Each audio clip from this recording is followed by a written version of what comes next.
Hi everyone, welcome to this ITIL Intermediate Service Transition online course.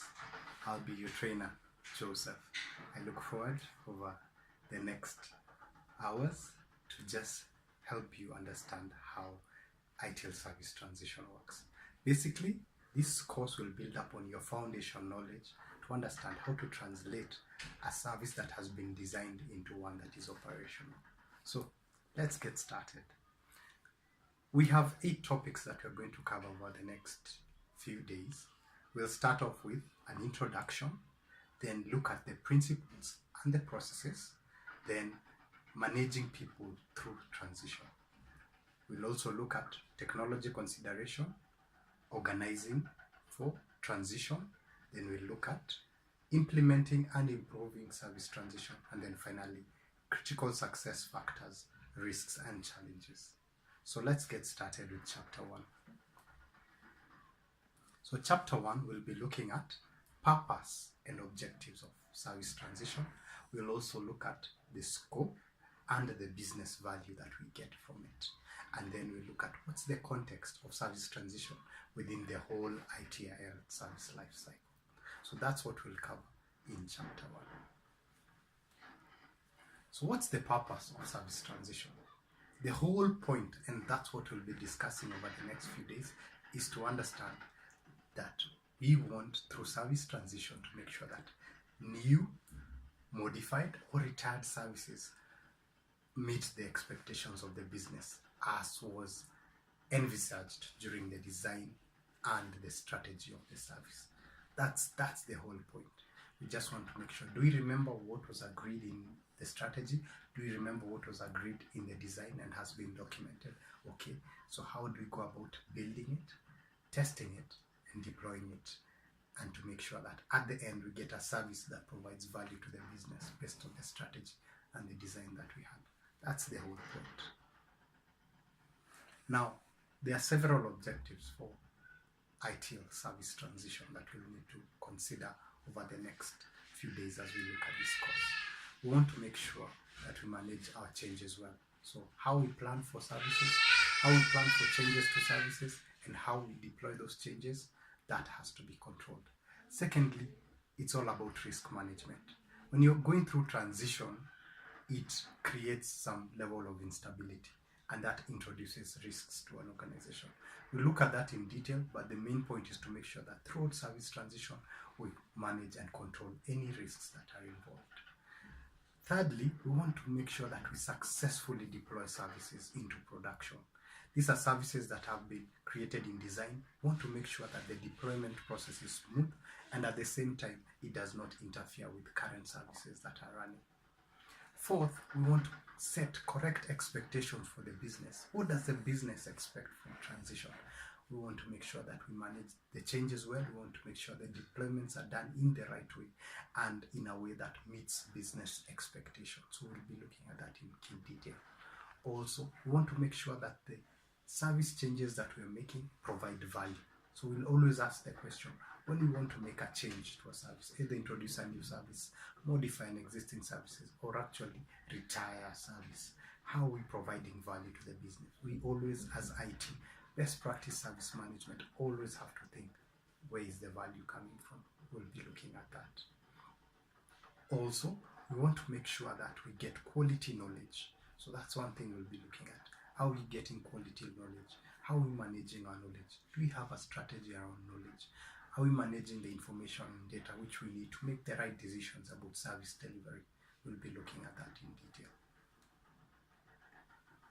So what's the scope of ITIL service transition?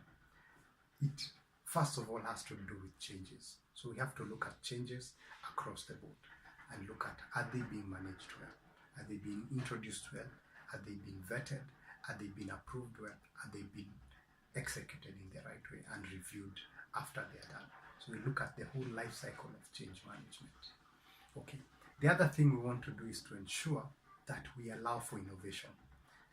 Usually, we have a challenge between developers and operations. Developers want to introduce change, operations want stability. And for any organization, and in today's age, we want to have innovation. So we want to make sure that an organization, we can meet the organization's needs through innovation and introducing change, but at the same time maintain stability. So we have to control service transition and do it in the right way. We also want to introduce new services. That has to be in the scope. So any service that has come through service design and has been documented in a service design package, we want to make sure that it is built, tested, and deployed correctly into operations. We also want to understand how to transfer services from one service provider to another.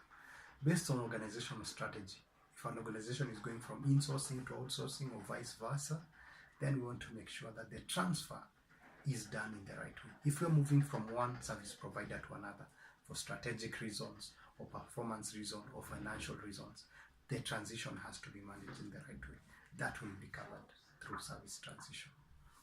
Also, we are going to look at decommissioning and discontinuation of services and the underlying infrastructure. All this plays a role in how services are managed, and we want to make sure that this as well is covered and is controlled in the right way. Then finally, how we do changes to existing services. Whether you're doing upgrades or maintenance, we want to make sure that this is done in a controlled way. Service transition, we look at that. And that is the scope. So what's the value? Why do we need service transition? The whole point is to make sure that we have control. And with control comes stability, comes predictability, comes the way in which we can deliver value to the business. Okay, we want to make sure we have high number of changes, but changes that are done in the right way.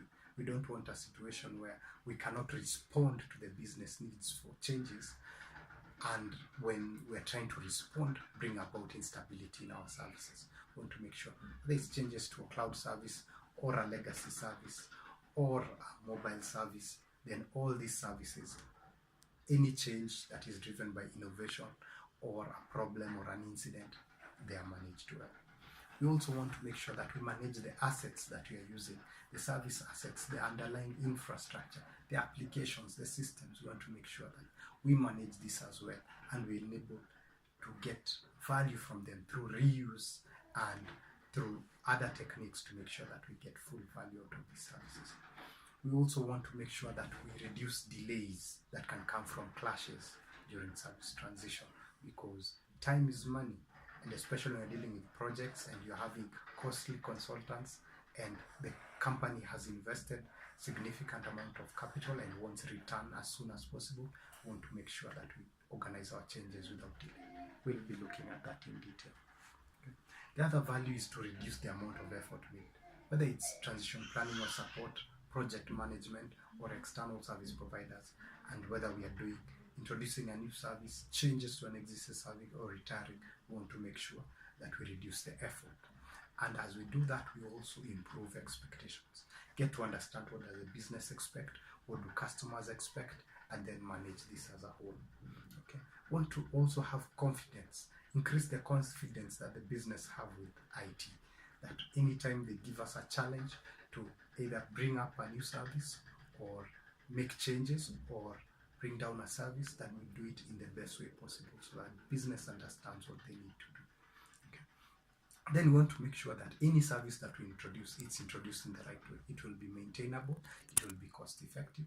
We want to make sure that we have control over the configurations that we have for our ICT infrastructure.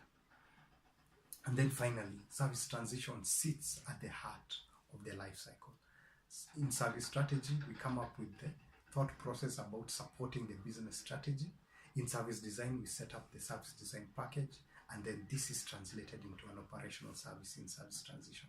Then we work hand in hand with service operations to make sure that changes and ultimately discontinuation is put in place.